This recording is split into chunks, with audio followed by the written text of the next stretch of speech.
একদমই ভিন্ন স্বাদের ঢেঁড়সের ভাজি। এরকম ভাজি যদি খাবার প্লেটে থাকে, এক প্লেট ভাত তো নিমেষেই শেষ হয়ে যাবে। বিসমিল্লাহির রহমানির রহিম। আসসালামু আলাইকুম, ওয়েলকাম টু চ্যানেল নেপার রসই। নেপার রসইতে আজ আপনাদের জন্য থাকছে খুবই সুস্বাদু, অল্প মশলায় একদম ভিন্ন স্বাদের ঢেঁড়স ভাজির রেসিপি। আশা করছি আমার ভিডিওটি আপনাদের ভালো লাগবে। চুলায় আমি একটা প্যান বসিয়ে দিয়েছি। এখন এখানে দিয়ে দিচ্ছি 3 টেবিল চামচ সয়াবিন তেল।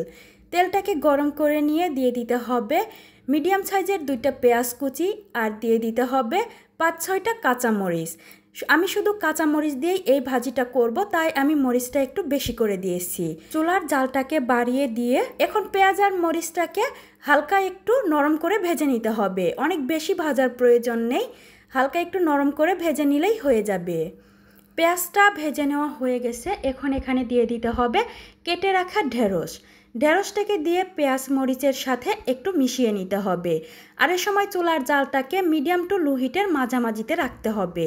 এখন কিছু মশলা দিয়ে দিচ্ছি সামান্য একটু হলুদের গুঁড়া, সামান্য একটু ধনিয়া গুঁড়া, আর সামান্য একটু জিরার গুঁড়া, আর দিয়ে দিতে হবে স্বাদ মতো লবণ। এর থেকে আর কোনো বাড়তি মশলা আমি এখানে অ্যাড করব না। এই অল্প একটু মশলা দিয়েই এই ঢেঁড়সটা আমি ভাজি করে নেব। এতে করেই ঢেঁড়স ভাজিটা অনেক বেশি সুস্বাদু হয়। চুলার জালটাকে মিডিয়াম টু লো হিটের মাঝামাঝি রেখে ঢেঁড়সটাকে ভাজতে হবে। সবগুলো মশলা আমার এখানে ঢেঁড়সের সাথে মিশিয়ে নেওয়া হয়ে গেছে। আর এখানে আমি ঢেঁড়সটাকে লম্বা করে কেটে নিয়েছি। আপনারা চাইলে গোল করেও কেটে নিতে পারবেন, কিন্তু এইভাবে লম্বা করে যদি কেটে নেন তাহলে ঢেঁড়সটা ভাজার সময় অনেক সময় লোল লোল বের হয়ে আসে। এইভাবে কাটলে ঢেঁড়সের ভেতর থেকে কোনো ধরনের লোল বা তারের মতো বের হয়ে আসবে না।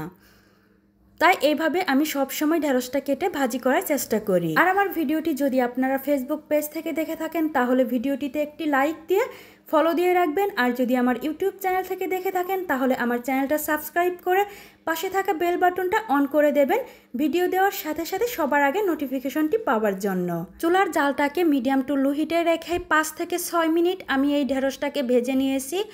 এতে করে আমার ঢেঁড়সটা এখানে ভেজে নেওয়া হয়ে গেছে। আর ঢেঁড়সের কালারটা কিন্তু একদমই সবুজ আছে। এইভাবে ঢেঁড়স ভাজি করলে এটা খেতে অনেক মজার হয়। এখন আমি নামিয়ে নেব। সবাই ভালো থাকবেন, আল্লাহ হাফেজ।